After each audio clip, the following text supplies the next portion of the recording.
మిగిలిన పిల్లలు అందరూ ఏడుస్తున్నారు, ప్రార్థన చేయమని చెప్పారు. ఆ పిల్లలు పోగొట్టుకున్న తల్లులు చాలా దుఃఖంలో వేదనలో ఉన్నారు. ఈ మధ్యకాలంలో పిల్లలు చాలా మంది నీళ్ళలో పడి చనిపోతున్నారు. ఎవరో చెప్తున్నారు, పేరుపాలెం ఏదో,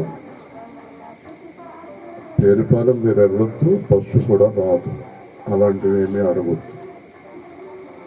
పేరుపాలెనికి బస్సులు పంపించింది, మీరు కూడా అలాంటి ప్రదేశానికి వెళ్ళొద్దు. చాలా జాగ్రత్తగా మీరు పిల్లల్ని కాపాడుకోకపోతే ప్రమాదంలో పడతారు.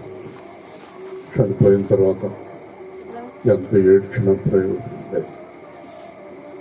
పిల్లల్ని జాగ్రత్తగా కాల్చుకోండి. టూర్కి వెళ్తాం, అక్కడికి వెళ్తాం, ఇక్కడికి వెళ్తాం అని పిల్లలు బయలుదేరుతారు. వాళ్ళకి తెలియక గబుక్కుని నీళ్ళలో దిగుతారు, ఈత రాదు, కొట్టుకొని పోతారు. ఇది ఒక హెచ్చరిక. పిల్లల్ని కంట్రోల్లో పెట్టుకోండి. దేవుని వాక్యంలో ఈరోజు యోహాను సువార్త 4వ అధ్యాయం.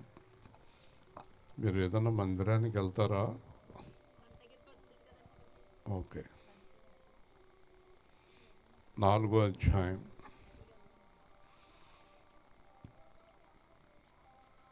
జాగ్రత్తగా మనం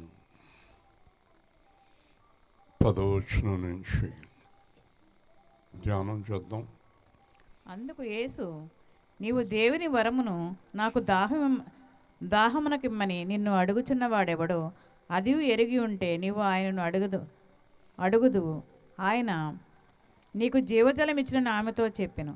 అప్పుడు ఆ స్త్రీ, అయ్యా, ఈ బావి లోతైనది, చేదుకున్నటకు నీకేమీ లేదే, ఆ జీవజలము ఎలాగో నీకు దొరుకును?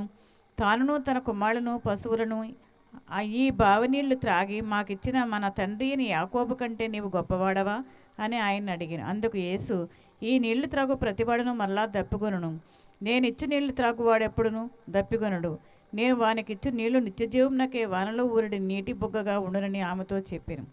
ఆ స్త్రీ ఆయనను చూసి, అయ్యా, నేను దప్పికొనకుండానట్లును చేదుకున్నట్టుకు కింద దూరం రాకుండానట్లును ఆ నీళ్లు నాకు దయచేయమని అడుగుగా, యేసు, నీవు వెళ్ళి నీ పెనిమిటిని పిలుచుకుని ఇక్కడికి రమ్మని ఆమెతో చెప్పాను.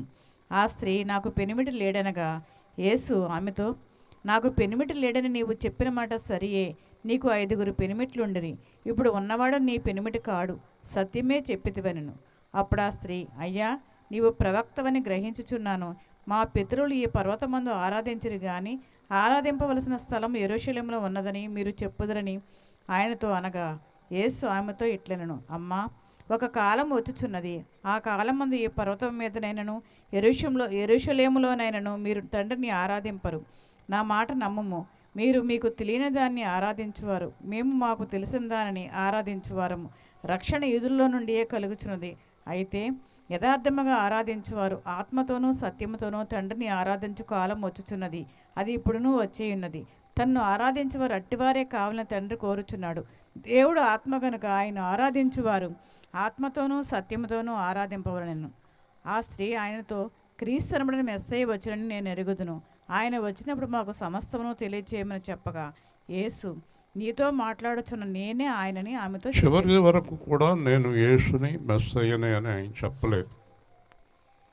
ఈ రోజుల్లో ప్రతి చోట ముందు బాధ్యాలు కొట్టించుకోవటం, ముందు పోస్టులు వేయించుకోవటం, అయ్యగారు ఈ పట్టణానికి వస్తున్నారని చెప్పడం. యేసు ప్రభు చివరి వరకు నేను దైవ కుమారుణ్ణని ఆవిడతో చెప్పలేదు. గొప్పవారు ఎప్పుడు అలాగే ఉంటారు, వారి గురించి వారు చెప్పుకోరు, కార్యోన్ముఖులై ఉంటారు. గుర్తుపెట్టుకోండి, నేను ఇక్కడికి వచ్చేటప్పుడు ఆలోచిస్తూ వచ్చాను, ఎందుకు ఇక్కడ దాకా తీసుకొస్తున్నాడు? కార్యాన్ముఖుడై అంటే ఇక్కడ ఒక కార్యం జరిగించడానికే వస్తాడు, కానీ ఊరికే రాడు. దేవుని స్తోత్రం. సత్యం వైపు నడిపించడానికి, యథార్థత వైపుకు నడిపించడానికి, పరిశుద్ధత వైపుకు నడిపించడానికి ఒక్కడి కోసం కూడా దేవుడు చాలా శ్రమ పడతాడు. ఒక్క ఆత్మ కూడా నశించకూడదని దేవుడు కోరుకుంటాడు. కాబట్టి ఇక్కడికి వచ్చే ముందు దేవుడు నాతోటి ఈ వాక్యాన్ని మాట్లాడాడు. కాబట్టి ఈయన ఈ ఒక్క స్త్రీ, సమరయ స్త్రీ కోసము 8 మైళ్ళు నడిచి వెళ్ళాడు. 8 మైళ్ళు. మనోళ్ళు బస్సు ఇలా తిప్పు, అలా తిప్పు, ఇలా తిప్పు అంటున్నారు. అలా తిప్పక్కర్లేదు, నడుద్దాం. కరెక్ట్గా వెళ్ళి గుమ్మంకాడ ఆగాల ఏంటి బస్సు నాకు తెలియగలుగుతాను. మనం కదలలేమో, పర్వతాన్ని కదపలేమా? కొద్దిగా నడిస్తే మేలు కదా, పొట్ట కొరుగుతుంది, కొవ్వు కొరుగుతుంది. దేవుడు 8 మైళ్ళు నడిచినప్పుడు మనం వెళ్ళి అక్కడ ఆగాలి అంటే నడవాలి, కష్టపడాలి, శ్రమపడాలి. అన్నీ ఒక్కలాగా ఉండవు కదా. కాబట్టి దేవుడు నడిచి వెళ్ళాడు అని మర్చిపోవద్దు. 8 మైళ్ళు చాలా దూరం నడిచి వెళ్ళి ఆయనకి ఏం అలసట ఉండదు. ఎందుకంటే ఆయన బరువైన వాడు కాదు, చాలా తేలికగా సన్నగా చక్కగా ఉంటాడు. కాబట్టి రయ్యమని వెళ్తాడు. ఆయన నడిచి కూర్చున్నాడు. అలసట చెందినట్టు కనిపిస్తున్నాడు కానీ ఆయనకు అలసట ఉండదు. ఆయన అలయడు అని రాయబడింది. కాబట్టి ఈమె నీళ్లు చేదుకోవడానికి అక్కడికి వచ్చింది. బావి దగ్గరికి కొండ తీసుకుని బావి దగ్గరికి ఇంచుమించు 2-3 కిలోమీటర్ల దూరం నుంచి వచ్చింది ఆవిడ నీళ్లు తీసుకోవటానికి. ఇప్పుడు కొండ ఇలా పెట్టి ఇలా తిప్పుతున్నారు, పైపు ఇలా తిప్పుతున్నారు నీళ్లు. ఆవిడ నీళ్లు చేదుకోవటానికి చాలా దూరం నడుచుకుంటూ వచ్చింది. జాగ్రత్తగా వినాలి. ఆయన నడిచొచ్చాడు, ఆవిడ కష్టపడి నీళ్ల కోసం వచ్చింది. ఇప్పుడు ఆవిడికి దేవుడు సువార్త ప్రకటించడానికి వచ్చాడు. దేవుని స్తోత్రం. ఈ బిబియాకు సువార్త ప్రకటించడానికి వచ్చాడు ఇక్కడ దాకా దేవుడు. అర్థమవుతుందా? కాబట్టి కష్టపడి దేవుడు వచ్చాడు, కష్టపడి ఆవిడ వచ్చింది. వచ్చిన తర్వాత ఆ కొండ అక్కడ పెట్టింది. ఆయన అడుగుతున్నాడు, అమ్మా నాకు కొంచెం నీళ్లు పోస్తావా దాహానికి అంది. ఆ రోజుల్లో ఈ రోజుల్లో కూడా జాతులు, తెగలు, రకరకాలైనటువంటి పద్ధతులు ఉండేవి. వీళ్ళు సమరయులు, వాళ్ళు యూదులు. యూదులు సమరయులకి పడదు. వీళ్ళది ఆడ ముట్టుకోరు, వాళ్ళది వీళ్ళ ముట్టుకోరు. జాతి భేదం. కాబట్టి దేవుడు ఆమెను నీళ్లు అడుగుతున్నాడు. ఈవిడంటది సమరయులు యూదులకి నీళ్లు ఇవ్వరు కదా. చూసారా, ఇక్కడ జాతి అనేది కనిపిస్తుంది. అప్పుడు దేవుడు అంటున్నాడు, నేను ఎవరో నీకు తెలిస్తే నీవు నాకు నీళ్ళు ఇవ్వటం కాదు, నేను నీకు జీవజలములు ఇస్తాను. హల్లెలూయా. చూసారా ఎలా ప్రారంభించాడో చూడండి. చక్కగా, ఎంత చక్కగా సువార్త ప్రారంభించాడు. మనం సువార్త అలా ప్రారంభించాలి. వెళ్ళిన వెంటనే నువ్వు నరకానికి వెళ్ళిపోతావో యేసు ప్రభు నమ్ముకో అంటే ఖచ్చితంగా నరకానికి వెళ్తాను నేను నమ్ముకోను అంటారు. వెళ్ళిన వెంటనే నరకానికి పోతామని చెప్తే ఎవరు ఒప్పుకుంటారు? అలా చెప్పొచ్చా ప్రసన్నమణి గారు సువార్త? కాబట్టి సువార్త ప్రకటించే విధానం ఎంత చక్కగా మాట్లాడుతున్నాడు చూడండి. ముందు కాస్త మంచినీళ్ళు ఇయ్యమ్మా అని అడిగాడు. అక్కడి నుంచి ప్రారంభించాడు సువార్త. మనం నేర్చుకోవాలి యేసు ప్రభు దగ్గర. ఎదుటి వాళ్ళతో మాట్లాడే విధానం ఉంటుంది, ప్రేమతో, మర్యాదతో. మంచినీడే నాకు పోరాతలు కంటది. అసలు మాట్లాడే విధానం తెలియదు. ఎవరిని సంపాదించుకోలేరు, అందరినీ పోగొట్టుకుంటమే అలవాటు. ఒకరోజు నవ్వుతాడు, ఒకరోజు మూతి ముడుచుకుని అందరితో దెబ్బలాట ఆడతాడు. ఇంకేం మిగులుతారు వాడికి? ఎవరు మిగులుతారు ఈ మూతి ముడుచుకునేవాడికి? ఇంత పొడుగొస్తుంది ఆ మూతి. ఓ రోజు ఇలా ఉంటుంది, ఓ రోజు నవ్వు వస్తుంది, ఇలాగ అయిపోద్ది మూతి. ఓ రోజు ముడుచుకుంటాడే ఎదరికి వచ్చేస్తుంది. వీటితో ఎవరు ముందుకు సాగుతారండి? ఎప్పుడు చిరునవ్వు చెదరనివ్వలేదు యేసు ప్రభు. ఎప్పుడు గర్వంగా మాట్లాడలేదు. నేర్చుకోండి. మీరు ఎవరినైనా యేసుక్రీస్తు కొరకు సంపాదించాలంటే యేసుక్రీస్తునే అనుసరించాలి. హల్లెలూయా. ఎవరినైనా సంపాదించుకోవాలంటే, అర్థమైందా మీకు? వింటున్నారా? ఒకరోజు ఒక పాత సంఘటన చెప్తాను. నేను పెద్ద కంపెనీకి ఎండీగా ఉన్నాను. ఎప్పుడు ఇంట్లో ఉండేవాడిని కాదు. నా గురించి పెద్ద పెద్ద కాంట్రాక్టర్లు వచ్చారు అక్కడికి. వస్తే ఎండీ గారు ఏరంటే అక్కడికి ఒక క్యాంప్ వెళ్ళారు. అంటే వారి మా ఇంటికి వచ్చారు. ఇంటికి వస్తే ఈవిడికి ఒక అలవాటు ఉంది. ఇప్పుడు వరకు, అప్పటి నుంచి ఇప్పుడు దాకా ఎప్పుడు ఇదే అలవాటు. వెంటనే గబగబా అది ఇది చేసి పెట్టేసి ఇచ్చేసింది వాళ్ళకి. వాళ్ళు అవన్నీ తిని తాగి మళ్ళీ పెద్ద హోటల్ తీసుకుని ఉండిపోయారు. వెళ్ళిపోదాం అనుకున్నవాళ్ళు ఉండిపోయారు. మన్నాడు పొద్దున్న నేను వచ్చాను. నా దగ్గరికి వచ్చారు. అయ్యా, మీ గురించి దూరం నుంచి వచ్చాం. అప్పుడు సెల్ ఫోన్లు లేవు. చాలా దూరం నుంచి వచ్చాము. అయితే వెళ్ళిపోదాం అనుకున్నాం. మీ భార్య ఇచ్చిన ఆతిథ్యాన్ని బట్టి ఆగిపోయాము. దేవుని స్తోత్రం. చూసారా, ఒక మనిషిని ఎల్లగొడతాం చాలా సులువు. మీ ఆయన గారు ఉన్నారు, ఏమో ఆడబోయాడు అది వెళ్ళదు అంటే ఇంకెవడు ఉంటాడు, ఇంట్లో ఎక్కడ ఉంటాడు, వెళ్ళిపోతాడు. కాబట్టి ఆదరించడం ఇది చాలా ప్రాముఖ్యమైంది. యేసు ప్రభు అన్నాడు, కొంతమందినే ప్రేమించండి అన్నాడా? ఎలా ప్రేమించమన్నాడు? నీ కూతుర్ని, నీ మనవరాల్ని ప్రేమించినట్టే ప్రేమించమన్నాడు. దేవుని స్తోత్రం కదా. ఒక యాపిల్కాయ ఉంది, మనవరాలకి ఇచ్చేయకుండా ఆ మనవరాలతోటి యాపిల్ కట్ చేయించి చుట్టూ ఉన్న 10 మందికి పంచిపెట్టడం నేర్పించాలి. దేవుని స్తోత్రం. నువ్వే తినేయమ్మా, ఎవరికే పెట్టకే, ఎవరన్నా కనబడితే ఇలా పెట్టేసుకో వెనకాల, ఈ పనికి మాలని నేర్పించవద్దు. పిల్లల్ని ఎదుటివారికి ఇవ్వటం నేర్పించాలి. యేసు ప్రభువుని ప్రతి విషయంలోనే వెంబడించాలి మనం. అన్ని విషయాల్లోని ఆయన వలె ఎదగాలని ఉంది ఎఫ్సీలో. వింటున్నారా?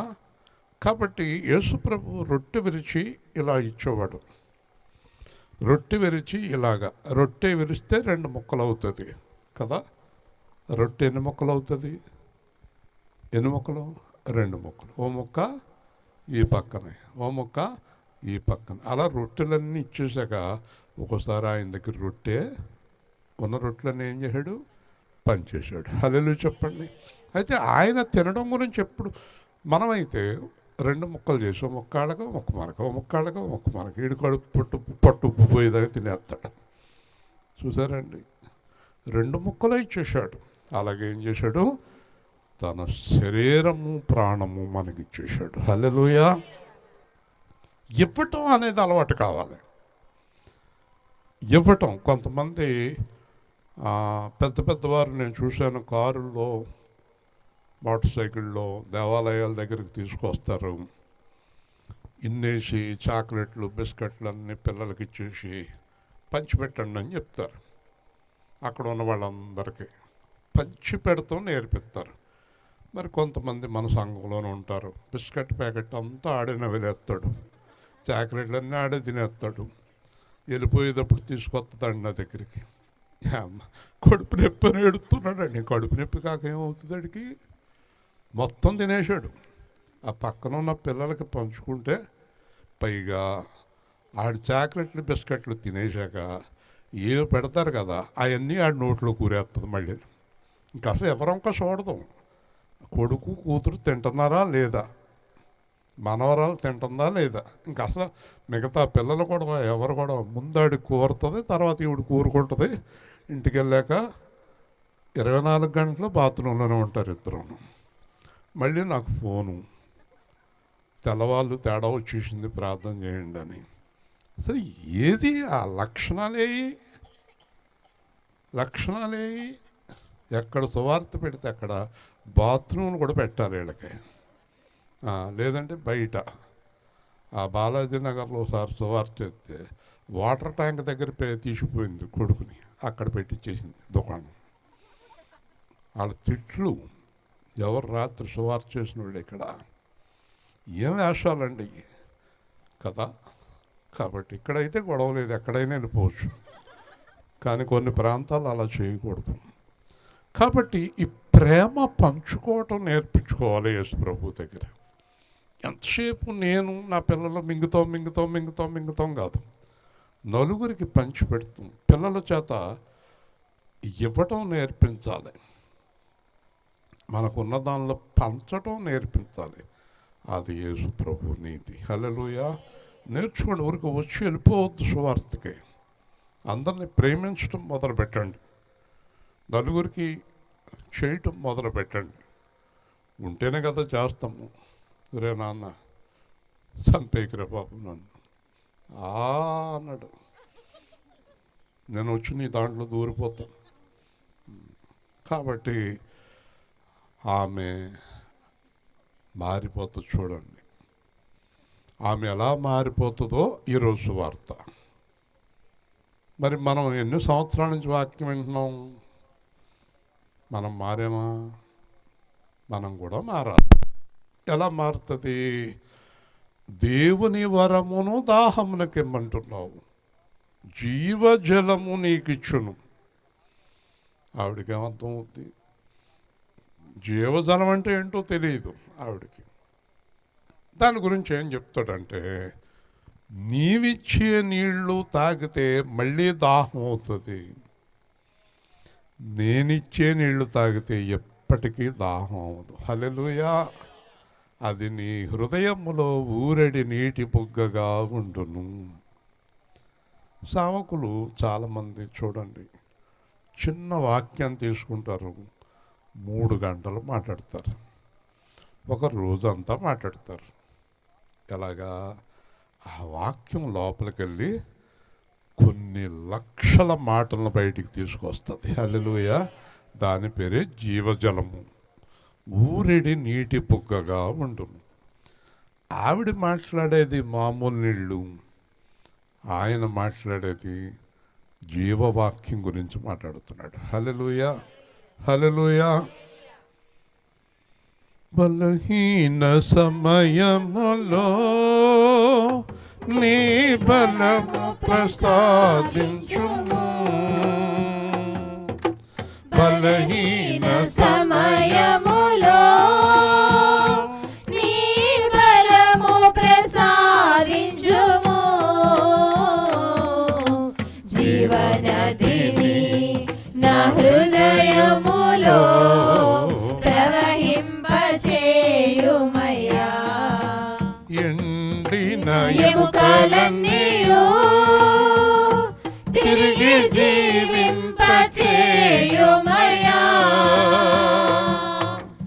ఎండిన ఎముకలన్నీయు తిరిగి జీవింపచేయుమయ్యా. జీవనదిని నా హృదయములో ప్రవహింపచేయుమయ్యా.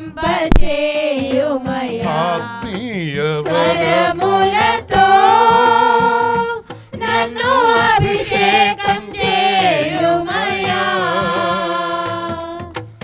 ఆత్మీయ వరములతో నన్ను అభిషేకం చేయుమయ్యా. జీవనదిని నా హృదయములో ప్రవహింపచేయుమయ్యా. జీవనది అంటే జీవవాక్యం, పరిశుద్ధాత్మ. ఇవి హృదయంలో ప్రవహించినప్పుడు జరిగే గొప్ప అద్భుతం ఏంటంటే మనకు దాహం తీరుస్తూ కొన్ని లక్షల మందికి దాహం తీరుస్తారు. హల్లెలూయా. మనకు దాహం తీరుతూ ఉంటుంది, ఇంకొకరు దాహం తీరుతూ ఉంటుంది. అది జీవజలము, జీవాత్మ, జీవవాక్యము యేసు ప్రభు ఇచ్చాడు మనకి. మొట్టమొదట ప్రతి మనిషిలోని దేవుడు స్వయంగా జీవాత్మను ఊదాడు. హల్లెలూయా. తర్వాత తెలుసుకున్న వారికి జీవ జలములు ఇచ్చాడు, జీవ వాక్యం ఇచ్చాడు, పరిశుద్ధాత్మను ఇచ్చాడు. ఒక ఆయన నన్ను అడిగాడు, యేసు ప్రభు క్రైస్తవులకు దేవుడా అని అడిగాడు. అప్పుడు నేను అన్నాను, జీవాత్మ క్రైస్తవుల్లో ఉందా, మనుషులు అందరిలోనే ఉందా అని అడిగాను. జీవాత్మ అనేది క్రైస్తవుల్లో ఉందా, ప్రపంచంలో ఉన్న మనుషులందరిలోనే ఉందా? అందరిలోనే ఉందన్నాడు. జీవాత్మ మనుషులందరికీ ఊదినవాడే అందరికీ దేవుడు. హల్లెలూయా. ఆయన క్రైస్తవులు దేవుడు కాదు, క్రైస్తవులు దేవుడు కాదు. ఎవరికైనా దేవుడు ఆయనే. దేవుడు అందరికీ ఒక్కడే ఉంటాడు. కాకపోతే రెండు జాతులు ఉన్నాయి ఈ లోకంలో. ముస్లిమ్స్ అని, క్రైస్తవులని, హిందువులని, సిక్కులని, బౌద్ధులని, ఇన్ని జాతులు లేవు. బైబిల్ ప్రకారం రెండే జాతులు. ఒక జాతి దేవుణ్ణి ఎరిగిన వారు, ఇంకో జాతి దేవుణ్ణి ఎరగనివారు. హల్లెలూయా. అంతేగాని ఇవన్నీ మనుషులు పెట్టుకున్నాయే. బైబిల్ ప్రకారం కులాలు, జాతులు, మతాలు ఏమీ లేవు. ఎందుచేత తెలుసా? బైబిల్లో స్పష్టంగా రాశాడు పౌలు, ఒక్క మనిషి నుండే సమస్త ప్రపంచము వచ్చింది. హల్లెలూయా. మరి ఇవన్నీ ఎక్కడి నుంచి వచ్చినాయి? మనుషులు కల్పించుకున్న కమ్ముళ్ళు, వాళ్ళు వీళ్ళు, కాపులు, వాళ్ళు ఏంటేంటో పెట్టుకున్నారు. ఒక్క మనిషి, అతని పేరేంటండి చెప్పండి? ఆదాము. ఎవరండి? ఆదాము హవ్వల నుంచే మానవ జాతి వచ్చింది. ఇప్పుడు చెప్పండి, ఆదాము హవ్వ ఏ క్యాస్టు? ఏ క్యాస్టు? గౌడ్.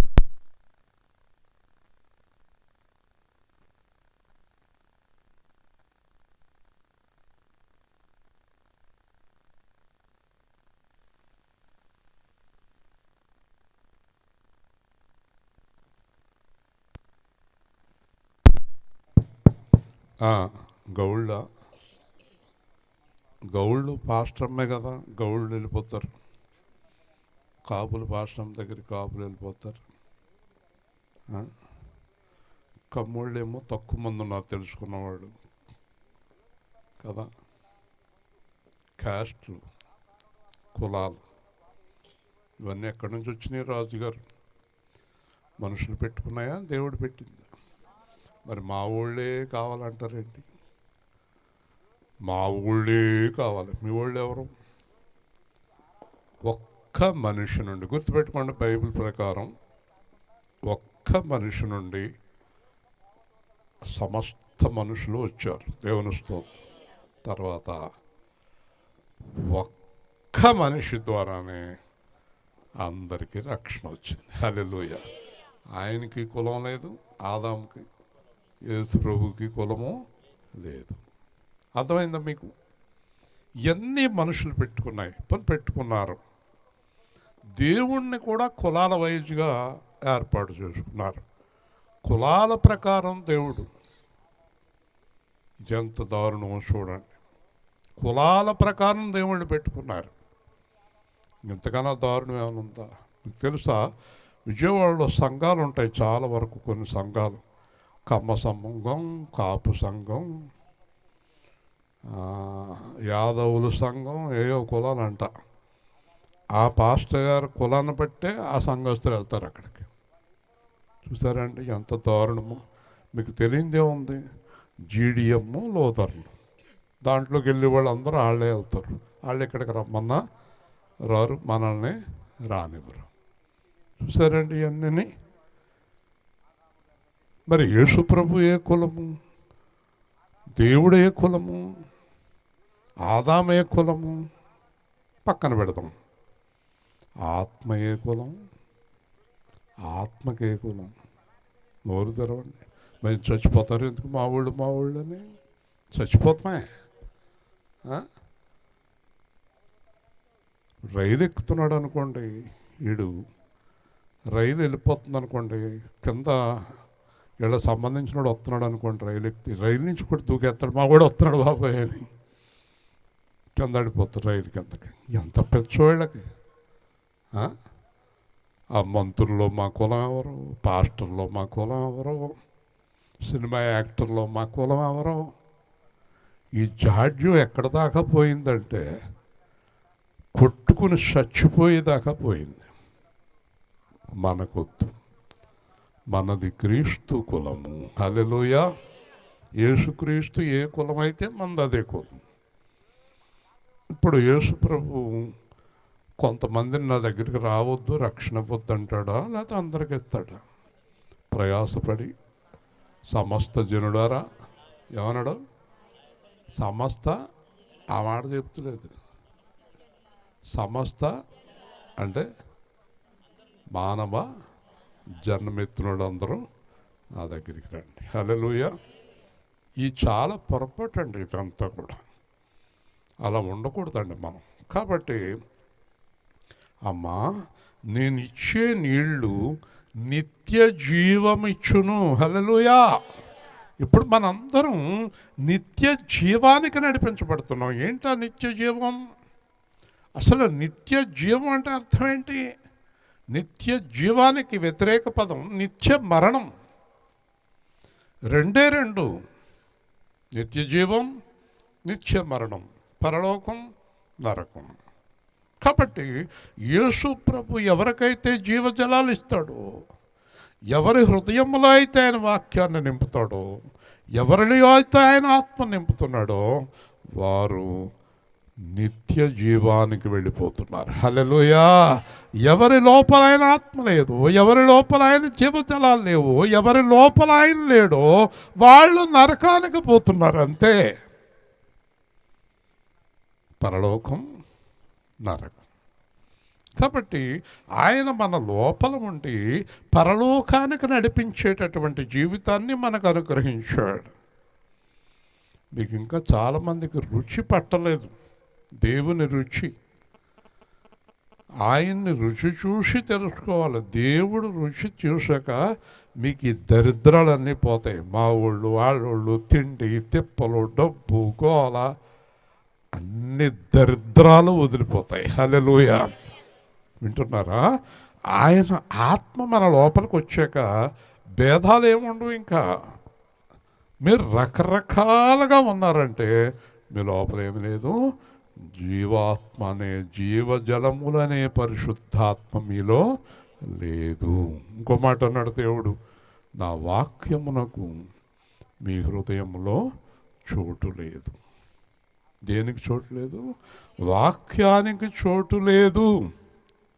చూసారు ఎంత బాగా మాట్లాడుతున్నాడో? ఎవరితో మాట్లాడుతున్నాడో తెలిస్తే మీరు ఆశ్చర్యపోతారు. అయ్యా, నాకు ఆ నీళ్ళు ఇవ్వండి, రోజు చాలా ఇబ్బంది పడుతున్నాను అంతే. ఇంకా నీళ్ళు అనుకుంటుంది ఆవిడ. ఈ రోజున చాలామంది సంఘాల్లోకి వెళుతున్నారు, వాక్యం అర్థం తెలియదు వాళ్ళకి, లోతు తెలియదు, లోతు తెలియదు. ఇప్పుడు ఈ అమ్మాయి ఉపవాసం చేస్తుంది అనుకోండి, ఈ ఉపవాసం చేస్తున్న అమ్మాయి ఏం అడుగుతుంది దేవుణ్ణి? ఏం అడుగుతుంది? పెళ్ళి అడుగుతుందా? డబ్బులు అడుగుతుందా? ఇంట్లో వాళ్ళు బాగుండాలని కోరుకుంటుందా? ఏం అడుగుతుంది? ఒకవేళ యేసు ప్రభు ఆత్మ ఆ అమ్మాయిలో ఉంటే ఒక్కటే అడుగుతుంది. ఏమని అడుగుతుంది తెలుసా? నేను నీ కొరకు జీవించాలి అంటది. హల్లెలూయా. నేను నీ కొరకు జీవించాలి. నా మొగుడు కోసము, మా అమ్మ కోసం, మా నాన్న కోసం, నా వ్యాపారం కోసం, నా సుఖం కోసం జీవించాలి అనేవారు ఎవ్వరు కూడా వారి హృదయంలో దేవుని ఆత్మ లేదు అని అర్థం. హల్లెలూయా. జీవించుచున్నది నేను కాదు, జీవించు క్రీస్తే, నా మట్టుకైతే బ్రతుకుట క్రీస్తే, చావైతే లాభమే. నా మట్టు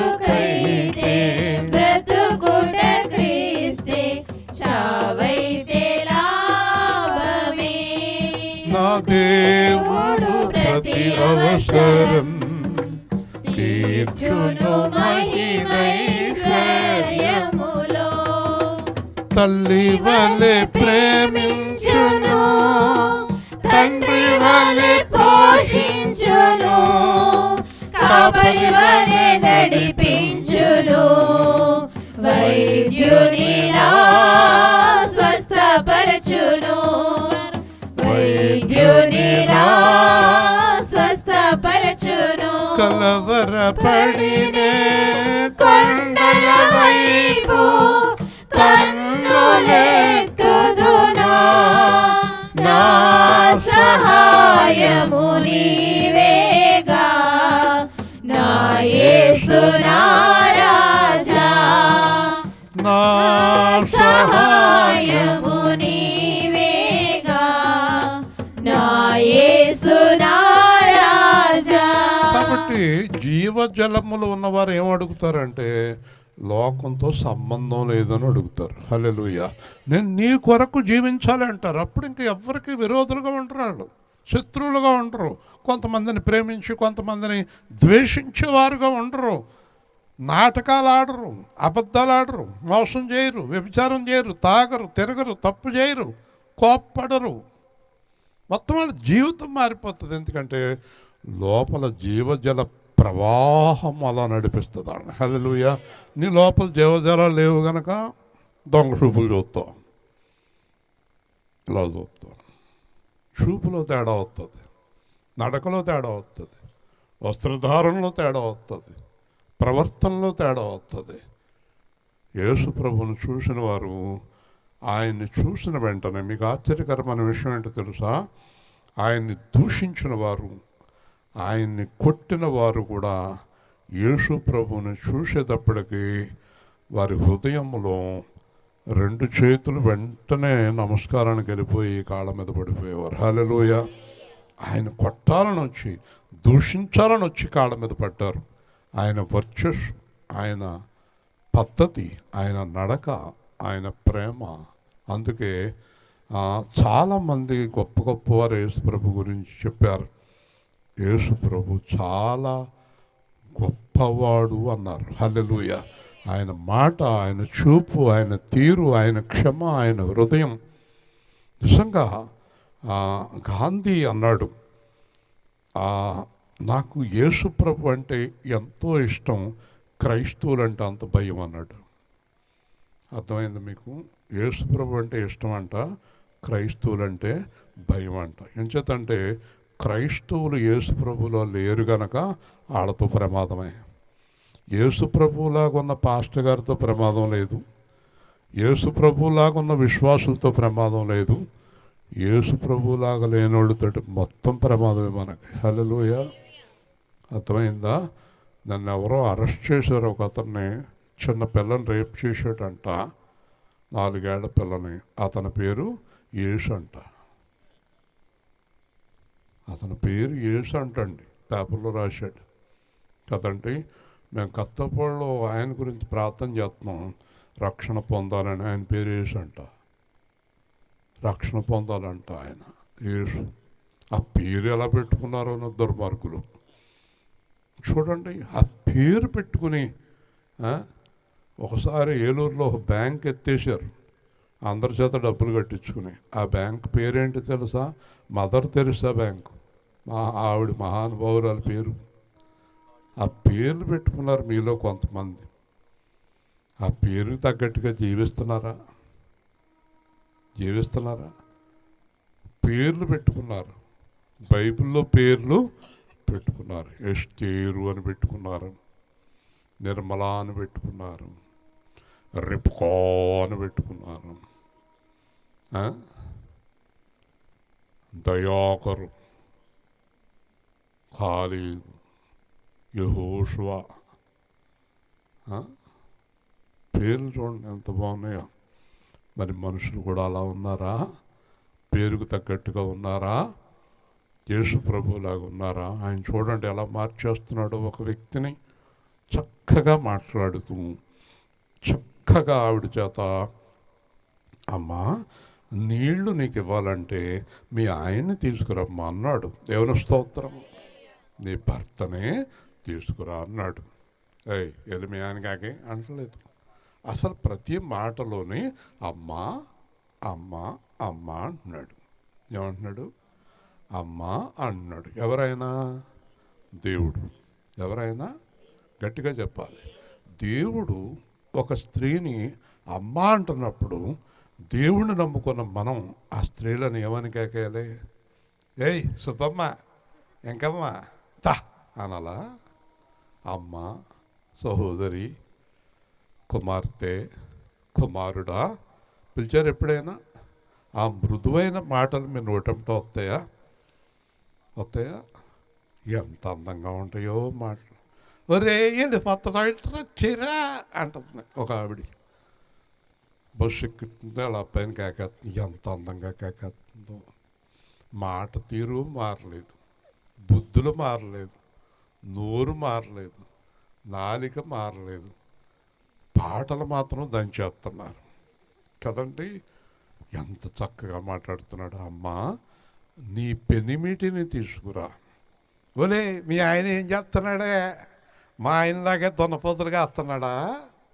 వీళ్ళ ఆయనలాగా వాళ్ళ ఆయన ఉండాలి, వాళ్ళ ఆయన బాగోకూడదు. ఏంటండి భాషలు? మార్చుకోండి, పద్ధతి మార్చండి. ఎవరి పిల్లలు మనం? యేసయ్య పిల్లలు. హల్లెలూయా. నేర్చుకోండి, మాట్లాడే విధానాన్ని నేర్చుకోండి, హృదయం మార్చుకోండి, చక్కగా మాట్లాడండి, ఎవరిని ఏసడించకండి, దూషించకండి. కాబట్టి ఆవిడ అంది, అయ్యా నాకు పెనిమిటి అనేవాడే లేడు. వెంటనే దేవుడు అన్నాడు, అమ్మా నువ్వు నిజమే చెప్పితివి. హల్లెలూయా చెప్పండి. హల్లెలూయా. ఇప్పుడు అర్థమైందా మీకు? దేవుడికి ఎవరంటే ఇష్టం? నోరు తెరవాలి, గట్టిగా చెప్పాలి, అందరూ చెప్పాలి. నేను ఎప్పుడు అబద్ధం ఆడలేదు అన్నవాళ్ళు కుడి చేయొద్దండి. అప్పుడప్పుడు ఆడతామండి అవసరాన్ని బట్టి. రోజుకి ఒక 30-40 అబద్ధాలు మాత్రమే ఆడతామండి. మొన్న ఒక ఆయన యాపిల్ పళ్ళు డజన్ ఎంత అన్నాను, 250 అన్నాడు. 200కి అన్నాను. నాకు పడిందే 200 అన్నాడు. నాకు పడిందే 200 అన్నాడు. అయితే 150కి అన్నాను. అంటే 50 లాస్ట్ పెట్టుకునే బలం మీకు అన్నాడు. ఇస్తే లేదా మానే అన్నాడు. సరే అయితే 200 ఇవ్వండి అన్నాడు. పడిన రేటుకి ఇచ్చేసాడు. ఎంత మంచోడు. ఆడు కొన్నది 100, నాకు తెలియదా? కాబట్టి ఇన్ని అబద్ధాలు మాట్లాడితే అబద్ధం. ఓ రోజున సాలిపేటలో ఆవిడ స్వీట్లు అమ్మేది. ఇప్పుడు అక్కడే కొనేవాడిని. ఓ రోజు వెళ్తే, అమ్మాయి కొద్దిగా తేడా ఉందంటే, ఇప్పుడే మీరు వచ్చి ముందే దింపారు మూగుడు అంది. ఇంటికి వచ్చి తింటే అందరికీ తేడా వచ్చేసి మళ్ళీ నా జీవితంలో షాప్కి వెళ్ళలేదు. పోయింది కదా వ్యాపారం. అబద్ధం ఆడవద్దు. ప్రతి విషయంలో సత్యమే చెప్పితివమ్మా, నువ్వు నిజం చెప్పావు. ఎందుకంటే నీకు ఇప్పటికే 5 పెళ్ళిళ్ళు అయినాయి. ఇప్పుడు ఉన్నవాడు 6వాడు. ఈడు ఎన్నాళ్ళు ఉంటాడో ఓడతాడో తెలదాం. నీ జీవితం అలాంటిది అన్నాడు. అంటే వాడి జీవితం మంచిది కాదు. కాబట్టి యేసు ప్రభు ఈ లోకానికి వచ్చింది పాపులను రక్షించడానికి. హల్లెలూయా. ఆవిడ్ని పాపం నుంచి విడుదల చేయడానికి వచ్చాడు. పాపంలో ఉంది ఆవిడ. కొన్నాళ్ళు ఒక భర్తతో ఉండటం, ఆడు వదిలేయటం, గొడవలు పడతాం, ఆడు వెళ్ళిపోవటం, ఈడు రావటం, ఆడు వెళ్ళిపోతాం. 5గురు వెళ్ళిపోయారు, 6వాడు ఉన్నాడు. ఈడు కూడా ఎంతో కాలం ఉండడు అన్నాడు దేవుడు. వెంటనే మతోయింది ఆవిడికి. అయ్యి బాబోయ్, నా గురించి ఈయనకి తెలిసిపోయింది. మర్చిపోకండి, మనం ఎన్ని చేసినా ఏం చేసినా ప్రతీది దేవుడికి తెలుసు. హల్లెలూయా. హల్లెలూయా. దేవుడికి తెలియందేది లేదు. దేవుడికి తెలియంది లేనప్పుడు దేవుడి దగ్గర అబద్ధాలు ఎందుకు? ఒక ఆవిడ ప్రార్థన చేస్తుంది నా ఎదురుగుండా, ప్రభా నా హృదయం నీకు తెలుసు. నేను అన్నమ్మ కేకలేకు, నీ హృదయం ఆయనకి తెలుసు.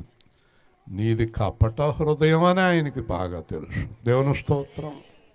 నాకు తెలియాలని కేకలేదు, ఆయనకి తెలుసమ్మా నీ హృదయం. వింటున్నారా? కాబట్టి అయ్యా నువ్వు ప్రవక్తవే, నువ్వు సామాన్యమైన వాడివి కాదు. వెళ్ళిపోయింది. ఇంతకీ ఒక విషయం గుర్తుందా మీకు? ఆవిడ అసలు నూతిగాడికి ఎందుకు వచ్చింది? నీళ్ళ కోసం వచ్చిందా? ఆ బిందె ఎక్కడ ఉందో, నీళ్ళు ఎక్కడ ఉన్నాయో మర్చిపోయిందా? దేవుని స్తోత్రం, హల్లెలూయా. చూసారా, అదే దేవుని శక్తి, హల్లెలూయా. ఆ బిందె గొడవ పోయే, నీళ్ళ గొడవ లేకపోయే, ఆయన మాటల్లో పడిపోయింది. నీ మాటలో జీవమున్నది, అది ఏ నన్నిలలో బ్రతికించుచున్నది. నీ మాటలో జీవమున్నది, అది ఏ నన్నిలలో బ్రతికించుచున్నది. మాటతోనే మృతులు లేపినావా, మరణముళ్ళు విరచిన ఓ దేవా. మాట్లాడే దేవా నా యేసయ్యా, మాట్లాడే దేవా నా యేసయ్యా. మాటలో స్వస్థతున్నది, అది నా రోగము తొలగించుచున్నది. మాటతోనే చక్క చేసినావా, సర్వశక్తి కలిగిన ఓ దేవా. మాట్లాడే దేవా నా యేసయ్యా. ఆయన మాటలో పడిపోయింది ఆవిడ. వెళ్ళిపోతుంది. ఎక్కడికి వెళ్ళిపోతుంది? రక్షణలోకి వెళ్ళిపోతుంది. హల్లెలూయా. అలా ఉండాలి మీరు. అలా నడిపించాలి ఎవరినైనా. రక్షణలోకి నడిపించాలి, సత్యంలోనికి నడిపించాలి. ఇంకోటి చెప్పనా, నువ్వు పాపం మానేయి, పాపం మానేయి, పాపం మానేయి అని 100 సార్లు చెప్పిన పాపం మానరాడు. వాళ్ళ హృదయంలో ప్రభువుగా క్రీస్తుని మనం వాక్యం ద్వారా ప్రతిష్ఠించగలిగితే వాళ్ళ పాపం మానేస్తారు. హల్లెలూయా. అందుకే మాట్లాడే విధానం, వాక్యం చెప్పే విధానం చాలా జాగ్రత్తగా మాట్లాడాలి. అది పరిశుద్ధాత్మ నేర్పిస్తాడు మనకి. నాకు తెలియదు, ఆయనే నేర్పిస్తాడు. నీకు తెలియదు, ఆయనే నేర్పిస్తాడు. కాబట్టి మా పితరులు పర్వతం ముందు ఆరాధించే స్థలం యెరూషలేములో ఉన్నది. ఆవిడ అంటుంది, యెరూషలేం వెళ్ళాలి, కొండకి వెళ్ళాలి, అక్కడికి వెళ్ళాలి ఆరాధించటానికి. అప్పుడు ఆయన అన్నాడు, అమ్మ ఒక కాలం వస్తుంది, పర్వతాలు ఉండవు, యెరూషలేం ఉండవు, ఎక్కడా ఉండవు. నా మాట నమ్మమ్మ. మీరు తెలియని దానిని మేము తెలిసిన దానిని ఆరాధించువారు. హల్లెలూయా. మీకు ఆరాధన అంటే తెలియదు, మాకు ఆరాధన అంటే తెలుసు. అది ఏంటంటే అందరికి ఇదే ముఖ్యం. కానీ ఈ రోజులు చాలా సంఘాలు శరీర సంబంధమైన ఆరాధన చేస్తున్నాయి, దానివల్ల ప్రయోజనము లేదు. ఆయన అంటున్నాడు, యథార్థముగా ఆరాధించేవారు ఆత్మతోనూ సత్యముతోనూ తండ్రిని ఆరాధించవలెను. హల్లెలూయా. దానికి అర్థం తెలుసా మీకు? ఆత్మ అంటే దేవుడిచ్చిన ఆత్మ, సత్యం అంటే దేవుడిచ్చిన సత్యము. దేవుడు మనిషిని యథార్థవంతులుగా పుట్టించాడు, కానీ వారు వివిధ తంత్రములను నేర్చుకునేది. హల్లెలూయా. కాబట్టి మనము ఆత్మతోటంటే హృదయముతోటి యథార్థముగా జీవిస్తూ, పొద్దున్నే చెప్పాను ఈరోజు నేను పొద్దున్న ఆ మాటలన్నీ కూడా ఆరాధన గురించి. ఆరాధించటము అంటే అర్థమే తెలియదు చాలామందికి. 10 నిమిషాలు కేకలేయటం, బొబ్బలేయటం, తప్పట్లు కొట్టేస్తాం, డోలకాయించేస్తాం, బాగా సౌండ్ పెంచేస్తాం, లబలబలబలబలబలబల అంటాం. అది ఆరాధన కాదు. ఆరాధన అంటే అర్థం ఏంటంటే, గుర్తుపెట్టుకోండి, మర్చిపోకండి. ఆరాధన అంటే జీవితాంతం హృదయంలో దేవుణ్ణి ప్రతిష్ఠించుకోవటమే ఆరాధన. హల్లెలూయా. ఎప్పుడు ఆరాధనే. ఇప్పుడు నన్ను అర్ధరాత్రిగా లేపిన ఆరాధనలోనే ఉన్నాను, ఎక్కడైనా ఆరాధనలోనే ఉన్నాను. నా హృదయం దేవుడికి అంకితమైంది, అదే ఆరాధన. హల్లెలూయా. అంతేగాని ఒక 10 నిమిషాలు కేకలేసేది ఆరాధన కాదు, ఒక అరగంట కేకలేసేది ఆరాధన కాదు. అవన్నీ అందరూ సంతోషంగా దేవుణ్ణి స్తుతించడం మంచిదే, కానీ అది ఆరాధన కాదు. నేను ఆయన్ని ఆరాధిస్తున్నాను ఎంతకాలం? ఎప్పుడూను హృదయంలో ఆరాధన ఆయన పట్ల ఎప్పుడూ కలిగి ఉండటమే సత్యముతో ఆరాధించడం. హల్లెలూయా. ఇప్పుడు మన హృదయంలో క్రీస్తు ప్రభువుగా ప్రతిష్ఠించబడటమే ఆరాధన. ఎంత బాగా చెప్పాడు చూడు. అట్టివారే కావాలని తండ్రి కోరుచున్నాడు. ఉదాహరణకి శత్రుఘ్న మెషికపు దగ్గరకి ఏకేశాడు, దండం పెట్టండి బొమ్మకు అన్నాడు. ఉండండి పావు గంట ఆరాధన చేసుకొస్తాం అన్నారు. వాళ్ళు కంచేపు ఆరాధన చేసుకొస్తాం అన్నారా, కంచేపు ప్రార్థన చేసుకొస్తాం అన్నారా? వాళ్ళ హృదయం దేవుడితోటే ఉంది కనుక దూకేశారు. హల్లెలూయా. దానియేలు సింహాల బొమ్మలు వేసుకుంటాడు, కంచేపు ప్రార్థన చేసుకొస్తాను అన్నాడా? మీరు అలాగే చెప్తారు. రైలు టైం అయిపోతుంది, ఉండండి ఒక 5 నిమిషాలు ప్రార్థన చేసుకుంటే రైలు వెళ్ళిపోద్ది. ఇది కాదు కావలసింది. హృదయము దేవుడితోటి మమేకమై ఉండటమే ఆరాధన. హల్లెలూయా. రాత్రి పగలు కూడా హృదయం ఎవరితో ఉండాలి? అదే ఆరాధన, అదే సత్యం. కాబట్టి ఇక్కడ ఆయన ఆరాధించేవారు అలాంటి వారే కావాలి. హల్లెలూయా. కేకలేసేవాళ్ళు బొబ్బలేసేవాళ్ళు కాదు. ఎంత బాగా చెప్తున్నాడు ఈవిడికి. ఒకసారి ఒక కవి ఒక పాట రాశాడు. ఆ పాట మన దగ్గర లేదు కానీ, ఆ కుండను అచటే విడచి ఆయన సాక్షిగా నేనొచ్చానే, అతడే యేసయ్యా, అతడే మెస్సయ్యా. ఆ కుండ మర్చిపోయింది, అన్నీ మర్చిపోయింది, మొత్తం వదిలేసింది, అన్ని గొడవలు వదిలేసింది. ఆ ముగ్గులు గొడవ వదిలిపోయింది, లోకం గొడవ వదిలిపోయింది, నీళ్లు గొడవ వదిలిపోయింది. యేసుతోటే ఉంది. హల్లెలూయా. అదే ఆయన మాటలో ఉండే మహిమ. కానీ ఎంతకాలం అయినా మనం యేసుతోటి మమేకం కాలేదు. కాబట్టి ఈవిడ ఫైనల్గా ఒక మాట ఉంది. మీ మాటలు చాలా బాగున్నాయండి, కానీ మోషే చెప్పాడు మెస్సయ్య వస్తాడని. మెస్సయ్య అనే క్రీస్తు వస్తాడండి. ఆయన వచ్చినప్పుడు మేము చాలా బాగా వింటామండి, ఆయన వచ్చి చెప్తాడండి మాకు అని అంది. అప్పుడు నవ్వాడు. అప్పుడు దాకా చెప్పలేదు. చిరునవ్వు నవ్వి, ఆ మెస్సయ్య నేనేనమ్మా, నీతో మాట్లాడదాం గట్టిగా. హల్లెలూయా. ఎంత అద్భుతం. మనం ముందే చెప్తున్నాం, ముందు మనం ఇద్దరిని పంపిస్తాం. ఆ ఇద్దరు వెళ్ళి ఇస్రాయేల్ ఎరుతున్నారు, ఈడి పట్టు ఈడిలా వెళ్తుంటాడు. ఎవరండి? ఆయన ఇస్రాయేలు గారు. తప్ప ఈ ఈ డబ్బాలు కొట్టేవాళ్ళు సరిపోయింది, ఈడికి సరిపోయింది. ముందే మన గురించి చెప్పుకుంటాం. ఎందుకండి? చివరిలో తెలాలి వాక్యం బాగుంది అని చివరిలో అనుకోవాలి. హల్లెలూయా. ముందు బాజాలు భజంత్రీలు ఎందుకు? మంత్రులాగా నాయకుల్లాగా డప్పులు గొడవలు. వెనకాల వస్తూ ఉంటాడు మహానుభావుడు. ఆయన చూసేటప్పటికి మనకు ఉన్న ప్రాణం అంతా పోతుంది. ఎందుకండి ఈ అవతారాలు? కాబట్టి మహానుభావుడు చివరిలో చెప్తున్నాడు. ఎంత సింపుల్గా చెప్పాడు ఆ మాట, ఎంత బాగుంది. నీతో మాట్లాడుచున్న నేనే ఆయన. హల్లెలూయా. ఏమన్నా గర్వం ఉందా మాటలు? ఎవరు అనుకుంటున్నావు? నేనే అన్నాడా? 7 సార్లు ఎవరు అనుకుంటుంది లోపల అలా చెప్తే. ఇలాగ చెప్పేవాళ్ళే ఎక్కువ. నేనే ఎవరు అనుకుంటున్నావు? నువ్వు నాకు తెలిసిలే అనుకుంటా లోపల. అలాగే అంటే అయ్యారు వందనాలండి. లోపల వచ్చాడు, దిగాడు రా బాబు అనుకుంటుంది.